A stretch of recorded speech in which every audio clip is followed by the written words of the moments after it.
Tubahaye ikaze rero muri uyu mwanya mwiza wo kuganira ku ijambo ry'Imana nkuko mutangiye kugenda mubimenyera. Muri kumwe na Ndayishimiye Elgade. Tukaba tugiye kuganira amagambo avuga ngo ese uracyari mu bwishingizi. Reka mbere yuko tujya mbere tubanze twiragize Imana. Ushimwe mwami, wowe wemera yuko tuganira ibyawe.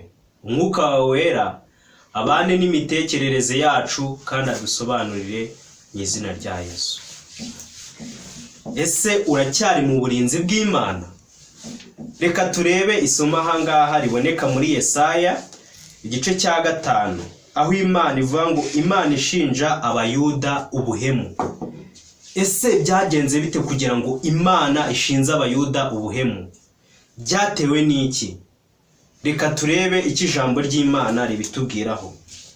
Reka ndirimbire umukunzi wanjye indirimbo y'uruzabibu rwe. Umukunzi wanjye yari afite urutoki rw'uruzabibu ku musozi urumbuka, ararutabirira, arurimburamo amabuye, aruteramo insina y'umuzabibu y'ubwoko bwiza cyane, arwubakamo inzu y'amatafari ndende, acukuramo n'urwina, nuko yiringira ko ruzera inzabibu ariko rwera indibu. Yemwe mwa baturage b'i Yerusalemu mwe, namwe bagabo b'i Buyuda, nimudukize njyewe n'uruzabibu rwanjye. Ikintu nari nkwiriye gukorera uruzabibu rwanjye nasize ni ikihe?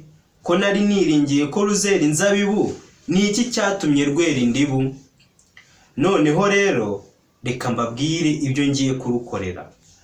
Urutoki rwanjye nzasenya uruzitiro rwarwo, maze rwonwe rwose, senye n'inkike yarwo runyukanyukwe, kandi nzarurimbura. Ntiruzicirwa, ntiruzahingirwa, ahubwo ruzameramo imifatangwe n'amahwa, kandi nzategeka ibicu bye kurugushamo imvura. Kuko urutoki rw'Uwiteka Nyiringabo ari inzu ya Isiraheli n'Abayuda n'insina yishimiraga, yabiringiragamo imanza zitabera, ariko abasangamo kurenganya. Yabiringiragamo gukiranuka, ariko abasangamo umuborogo. Reka turebe ahangaha Uwiteka Imana arimo aratubwira ko ntacyo atadukoreye kugira ngo tubashe kwera imbuto. Yadukoreye ibikwiriye byose, yaduhaye ijambo rikwiriye kandi mu gihe gikwiye. Ahangaha aravuga ngo urutoki ni twebwe ubwacu.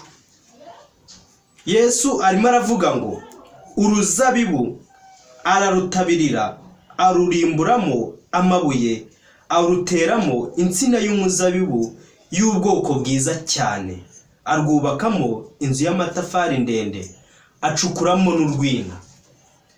Ahangaha mu itorero niho Uwiteka yashyize iby'umwuka. Itorero ryasigaye niryo Uwiteka Imana yahaye amategeko yuzuye yose uko ari 10, kandi ariha n'ibitabo by'umwuka w'ubuhanuzi, kugira ngo hatagira ugira urwitwazo cyangwa se ngo agire icyo agaha Imana. Yaduhaye ibikwiriye byose, ariko se ni iki gituma icyo Imana yari twitezeho atari cyo turi gutanga? Ni iki muri iyi minsi kiduhugije cyane gituma tutera imbuto Uwiteka Imana idukeneyeho? Ko yadukoreye ibikwiriye byose mu itorero, ikaduha ibidufasha byose, ibihagije byose, ndetse ikaduha no gusobanukirwa no kumenya iby'ubwiru bw'Imana. Ni kuki twanga tukera indibu aho kwera imizabibu? Ariko Uwiteka Imana turayibabaza cyane, ariko nayo hari icyo yabivuzeho. Ngo yemwe mwa baturage b'i Yerusalemu mwe, Imana noneho itangiye gutanga abagabo ngo abantu bose babashe kumenya, ab'i Yerusalemu, ab'i Buyuda n'abanyamahanga bose bamenye yuko twatandukiriye, twagiye kure y'ubushake bw'Imana. yemwe bayuda b'i Yerusalemu, namwe bagabo b'i Buyuda, nimutukize njyewe n'uruzabibu rwanjye. Ikintu nari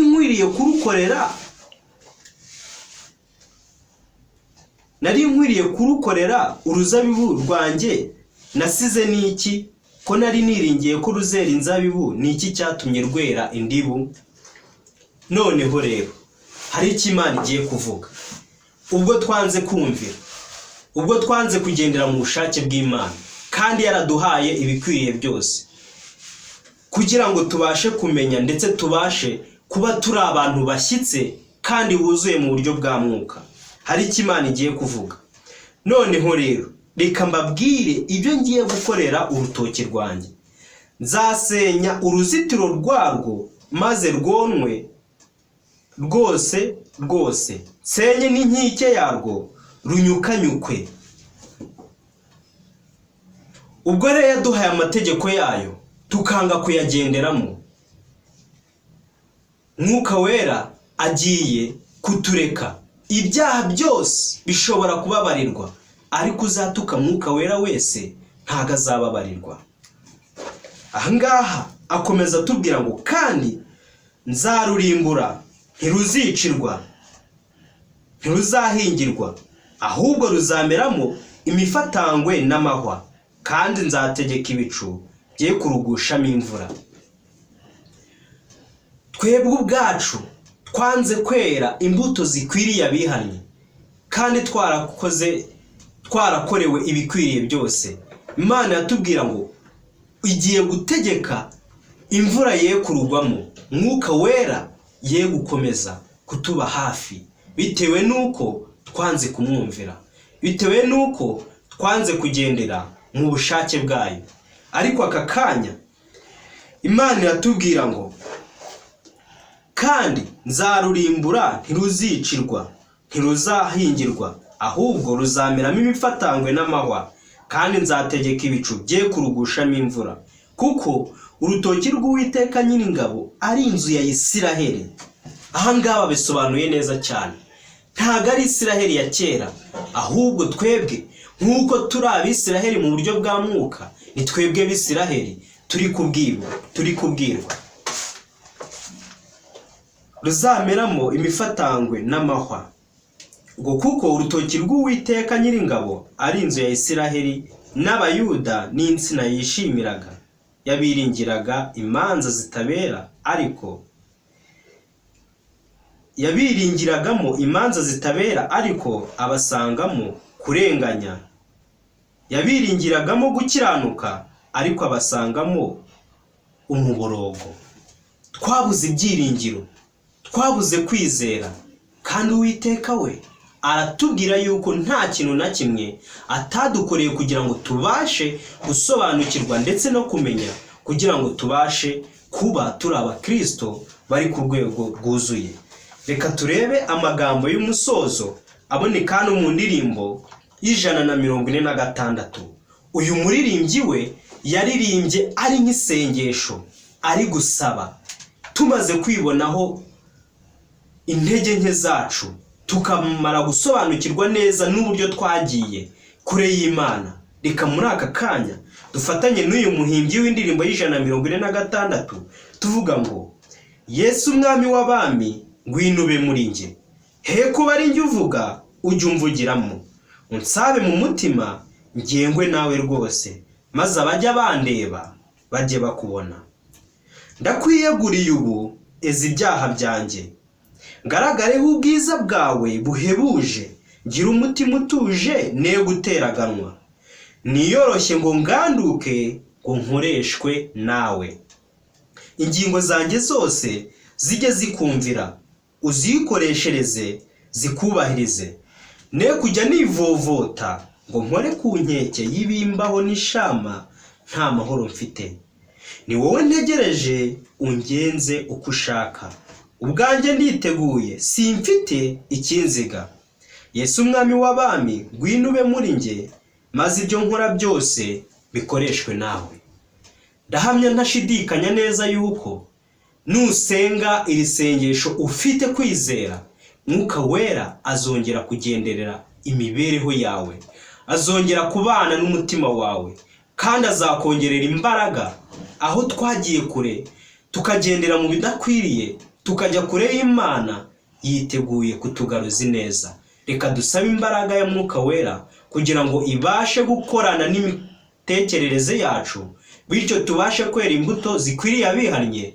Ubwo Yesu Kristo agiye kwerekanwa ku bicu, tuzishimire kumusanganira. Ibyo mbasabira nanjye nisabira mu izina rya Yesu, amen. Reka dusenge. Mana ikomeye, ushimwe wowe uduha ibidukwiriye mu gihe gikwiye. Reka Mwuka Wera abikuze muri twe, bibashe kwera imbuto zikwiriye. Tubikwakiye ubuntu mu izina rya Yesu Kristo, amen. Sefirina.